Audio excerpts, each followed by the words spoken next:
Welcome to Cheat Masters. Before we dive into today's captivating tale, take a moment to like this video and subscribe to our channel. Your support enables us to create more exciting stories just for you. Let's begin. I never imagined I'd be sharing this story. Honestly, if anyone had told me years ago that I would find myself reflecting on the choices I made, I would have laughed. I was always a woman who believed in loyalty, in commitment, and in keeping the promises I had made. My entire life was built around those principles, convinced that love and trust were enough to hold a marriage together. But life, as it often does, has a way of unraveling what you hold closest, sometimes so subtly that you don't even realize it until everything has changed. I met Ethan when I was 23. He seemed like everything I ever wanted, charming, intelligent, and with a quiet confidence that made me feel safe. Our love was quick, the kind that happens when you're young and still believe in fairy tales. I remember the way he used to look at me in those early years, as though I was the only person who mattered in the world. It felt like we could take on anything together. Our wedding was simple yet beautiful, surrounded by the people we loved. We had dreams, so many dreams. We wanted to travel, build a home, create a life filled with laughter and joy. And for a while, that's exactly what we did. We moved into a cozy home, worked hard to shape our future, and eventually welcomed two wonderful children. Our lives were full, busy, and on the surface, everything seemed perfect. But perfection, I've learned, is often an illusion. Somewhere along the way, things began to change. It started slowly, with small shifts that didn't seem significant at first. Ethan became more absorbed in his work, spending long hours at the office, always chasing the next promotion. I understood. He wanted to provide for us, to give us the best life possible.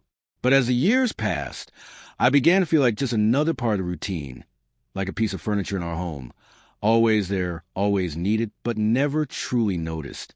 I tried to talk to him. I told him that I missed us, that I missed the way we used to be. He'd listen, nod, and promise that things would change. But they never did. The conversations faded, life moved on, and I found myself back in that same lonely place. I convinced myself it was normal, that after years of marriage, passion fades and routine sets in. I told myself this was just how it was. But deep down, I felt like a part of me was fading away. I had spent so much time being a wife and mother that I had forgotten who I was outside of those roles. And then I met Liam. It wasn't supposed to mean anything. He was just a friend of a friend, someone I met at a community event. He was warm, easy to talk to, and had this way of making others feel at ease. We exchanged polite conversation, nothing more. But looking back now, I see that it started in those small moments, those innocent exchanges that seem harmless but carry the power to change everything. Liam was different from Ethan in ways I didn't even realize I needed. He was present. He listened, not out of obligation, but because he genuinely cared. He asked about my day, my thoughts, my dreams. He noticed when I changed my hairstyle, when I wore something new, or when I was feeling down. It had been so long since anyone had paid that kind of attention to me that I didn't know how to respond at first. I told myself it was just friendship, that I was simply enjoying a connection that had been missing.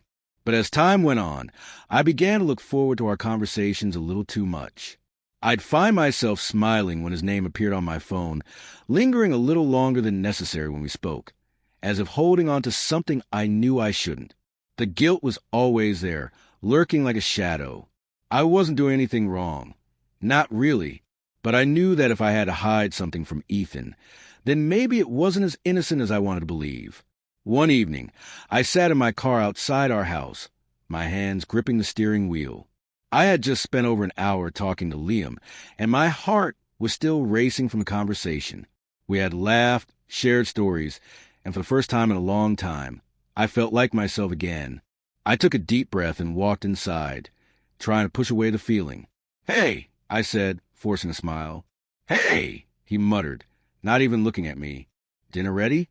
I asked. It was such a simple question, but in that moment, it hit me how far apart we had grown. I wanted to tell him about my day, sit beside him, talk like we used to, but I knew how that conversation would go. He would nod distractedly, and I would feel like I was talking to a wall. So instead, I simply nodded. Yeah, I'll warm it up. That night, as I lay in bed beside him, I stared at the ceiling, wide awake. I thought about Liam, about the way he listened to me, the way he made me feel important. And for the first time, I let myself admit the truth. I was standing at a crossroads. One path led back to my old life.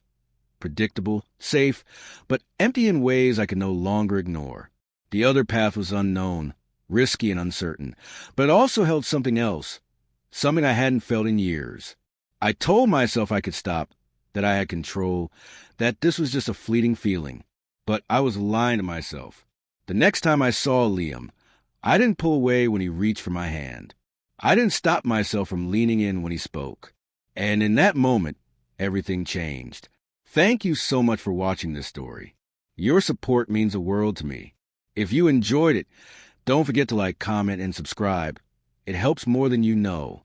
I truly appreciate each of you for being part of this journey. Let me know in the comments what you think of the story, and stay tuned for more incredible content.